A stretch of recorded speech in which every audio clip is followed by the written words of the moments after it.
हमारी ये पृथ्वी ऊपर से जितनी शांत दिखाई देती है, अंदर से बिल्कुल भी नहीं है। अंदर टेक्टोनिक प्लेट्सों की हलचल, मैग्मा, लावा और लगातार उबलता रहता है। कल्पना कीजिए एक ऐसा ज्वालामुखी जो किसी एक देश या महाद्वीप तक सीमित न हो, बल्कि जिसकी एक भीषण विस्फोट से पूरी पृथ्वी का मौसम, खेती, अर्थव्यवस्था और जीवन प्रणाली हिल जाए। आज हम बात करेंगे दुनिया के सबसे खतरनाक और सक्रिय ज्वालामुखी येलोस्टोन सुपर वोल्केनो की। एक ऐसा ज्वालामुखी जो अभी शांत तो दिखाई देता है, लेकिन वैज्ञानिकों के अनुसार इसकी शक्ति हजारों सामान्य ज्वालामुखियों से कहीं अधिक है।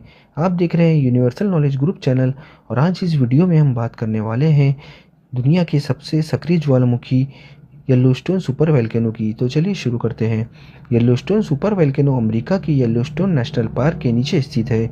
यह कोई सामान्य पहाड़ नहीं, बल्कि 70 किलोमीटर लंबा और 45 किलोमीटर चौड़ा एक विशाल मैग्मा का चैम्बर है।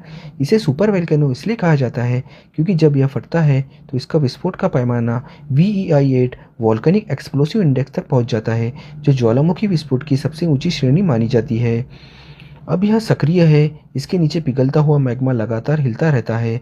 यहाँ हर साल हजारों छोटे भूकंप आते हैं। जमीन का स्तर कभी ऊपर उठता है और कभी नीचे धंसता है। इतिहास गवाह है कि येलोस्टोन अब तक 3 बार सुपर विस्फोट कर चुका है।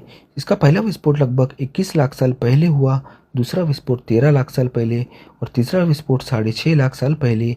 अगर येलोस्टोन सुपर वोल्केनो अचानक फटता है तो सबसे पहले क्या होगा, तो चलिए जानते हैं।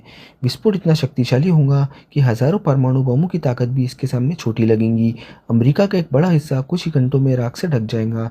साथ ही 1000 किलोमीटर दूर तक और 10 से 15 सेंटीमीटर मोटी राख गिर सकती है। सूरज की रोशनी पूर्णतः बंद हो जाएगी, दिन में भी अंधेरा छा जाएगा। पूरा मध्य अमेरिका रहने लायक बिल्कुल नहीं बचेगा। हवाई जहाज की उड़ानें पूरी तरह रद्द हो जाएंगी। बिजली, पानी और इंटरनेट ठप हो जाएगा। करोड़ों लोग शरणार्थी बन जाएंगे। खेती पूरी तरह नष्ट हो जाएंगी और अमेरिका की अर्थव्यवस्था कुछ ही दिनों में ध्वस्त हो जाएंगी। ज्वालामुखी शीतकाल यानी वॉल्केनिक विंटर, विस्फोट से निकली राख और सल्फर गैसें वायुमंडल में फैलकर सूरज की रोशनी को वर्षों तक रोक सकती है। परिणाम, पूरी दुनिया का तापमान 2 से 5 डिग्री सेल्सियस तक गिर सकता है। कई सालों तक गर्मियां ठंडियां हो जाएंगी। वैश्विक खेती का पतन हो जाएगा। फसलें नष्ट होंगी। बारिश का चक्र पूर्णतः बिगड़ जाएगा। अनाज उत्पादन घटेगा। साथ ही भयंकर वैश्विक अकाल पड़ जाएगा। भारत, चीन, अफ्रीका, कोई भी देश इससे अछूता नहीं रहेगा। साथ ही खाद्य संकट और भूख लोगों की सबसे बड़ी परेशानी बन जाएंगी। खाने की कीमतें कई गुना बढ़ जाएंगी और गरीब देशों में भुखमरी से लाखों लोगों की मौतें हो जाएंगी। खाद्य भंडार युद्ध जैसे हालत होंगे। बीमारी और महामारियां बढ़ जाएंगी, जिसके कारण गंदा पानी, कमजोर इम्यूनिटी